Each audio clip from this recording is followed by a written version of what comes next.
And here he is, the newest captain of the Montreal Canadiens, Max Pacioretty. Good to see you, man. Good to see you, too. How does it feel to hear something like that? Doesn't seem real yet. It's been quite an honor, but it's all about the team right now. So I've had a lot of fun with it the past couple of weeks, but now it's time to get down to business. How'd you find out you're the captain? We had a vote at a team dinner, and it was actually right around the corner from my house.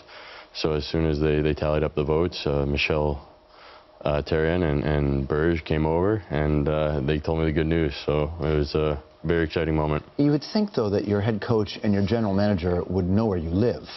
I would think so. But they didn't. No, they didn't. Went to my neighbor's house. They said they had a similar car to me, so they thought that was my house. And Berge, he called me and said, "Open up your door," and I opened it up and didn't see anyone there. So then I saw them come, around the corner, and I knew right away. I was thinking, when you were going back between the minors and the pros, there was that one moment where if you weren't getting the ice time, you said, well, then send me down. And almost no player ever says that. Mm-hmm. Certainly no skilled player says that. But you saw how quickly that caught fire. What did you learn from that? Well, maybe it wasn't something I should have voiced publicly, but it was a strong feeling that I had in my mind that I wanted to go down there and help mold my game into what it is today.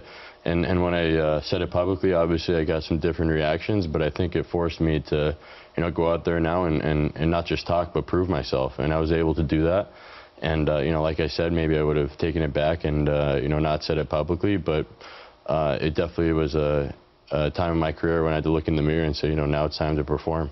The evolution of your relationship with pressure, any person's relationship with pressure, is always interesting to me, specifically in a city like Montreal. I know Toronto has it. Vancouver Canucks fans know how much pressure they put on their players as well.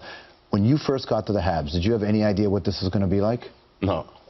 Growing up in the States, you don't really know the history and the legacy of all the great players that played in Montreal. So sometimes at first I think the pressure, I didn't understand what it meant, and I didn't understand how passionate the fans were and how important our team is to the city.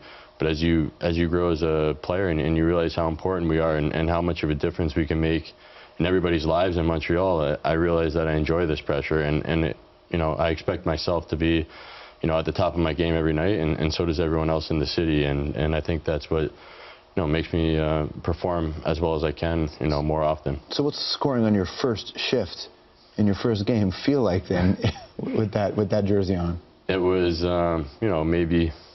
maybe I didn't wish that happened, because when that happens, you think it's a lot easier than it is. And here it is right here. I thought, right there, boom, I thought, the rest of my life was going to be pretty easy after that, but it got nothing but harder. And, it's one thing to play well early on in your career, but to do it night after night, this league is a grind. 82 games, and then playoffs is a whole other level. So it's nice to perform for a couple games at a time, but it's all forgotten, after that one bad one. Let me show you another piece of tape. This piece of tape is one that we watched for years now. We still can't get used to what it is you're doing here. Okay, so wait, and 57 inches? Yeah, I think so. That's, at my gym back in Connecticut, and when I came in the league at first, I was probably bigger, but definitely not strong. I was a pretty heavy kid, and I credit a lot of my success to, my trainer, Ben Prentice in Connecticut.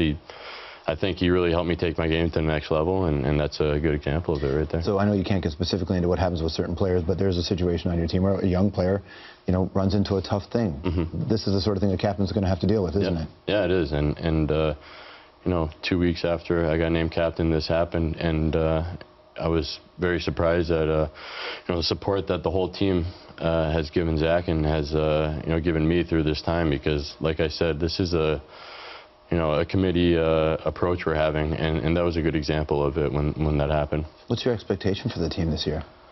Just like every other team, it's make it all the way. And I said before, we have no excuses now. We've had the experiences, we've had the core group of guys who have been here for a couple of years, and anything short of that seems like failure at this point. Good to see you, man. Thanks for coming in today. Yeah, thank you for everything. Congratulations. Yeah, thank you. Captain of the Montreal Canadiens, Max Pacioretty.